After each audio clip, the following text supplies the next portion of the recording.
Today's story is called Hearing the Voice of God.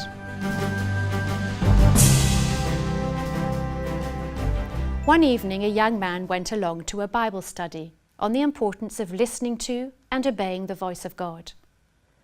The young man could not help himself from asking, "Does God still really speak to us today?" He left the Bible study with some friends and went for coffee with them.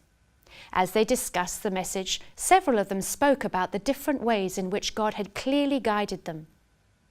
It was nearing 10 at night when the young man decided to go home. As he sat in his car, he started to pray. "Lord, if you do still speak to people today, please speak to me, and I will listen and do my best to obey." While he was still on the main road, heading home, a very strange thought came into his head. Stop and buy a pint of milk. He lifted his head and said, "Lord, is that you?" He did not get an answer, and so continued on his way home. Once again, the same strange thought came to him. Buy a pint of milk.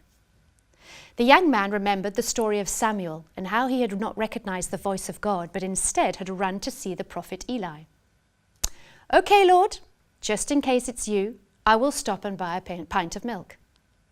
It did not seem a very complicated test of obedience. He could always use the milk himself.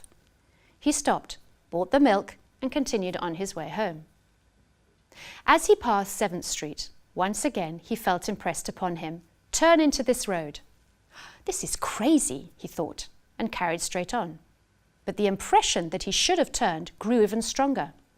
At last he made a U-turn at the following intersection and went back to the road in question. Half smiling, he said, "Okay, Lord, I'll do it." He drove past several buildings until all of a sudden he felt he should stop. He parked along the pavement and looked around him. He was in a semi-industrial area of town, not the safest of neighborhoods, but not the worst. The shops were closed and most of the houses were dark, as if everyone were already asleep.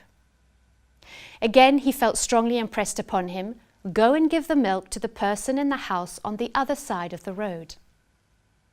The young man looked at the house. It was dark and seemed as if either the people were not there or already sleeping. He started to get out of the car, but then sat down on the edge of his seat and said, "Lord, this is delirious. The people are sleeping, and if I wake them up, they'll be furious with me, and I'll look stupid." However, eventually he crossed the road and knocked on the door. He could hear some noise from inside the house, and a man's voice shouted, "Who is it? What do you want?" Before the young man could leave, the door opened, and a man dressed in jeans and a t-shirt appeared. He looked like he'd just got out of bed and did not seem very happy to see a stranger at his door. "What do you want?" The young man handed him the pint of milk. "Here, I brought you this." The man took the milk and disappeared down the corridor, speaking loudly in Spanish. A woman then appeared with the milk, making her way towards the kitchen. The man was following her, carrying a baby. The baby was crying. The man's voice was choked with tears as he turned to the young man and said, "We were just praying. We have many bills to pay this month and do not have enough money. We had no more milk for our baby. I was just praying and asking God to show me how I could get some milk." His wife shouted from the kitchen, "I asked him to send an angel with some milk. Are you an angel?" The young man took out his wallet and put all the money he had on him into the hands of the man. He turned around and walked back to his car, stunned. He had just proven that God still wants to speak to each one of us today. Join us again soon for a story a day on www.365-stories.com.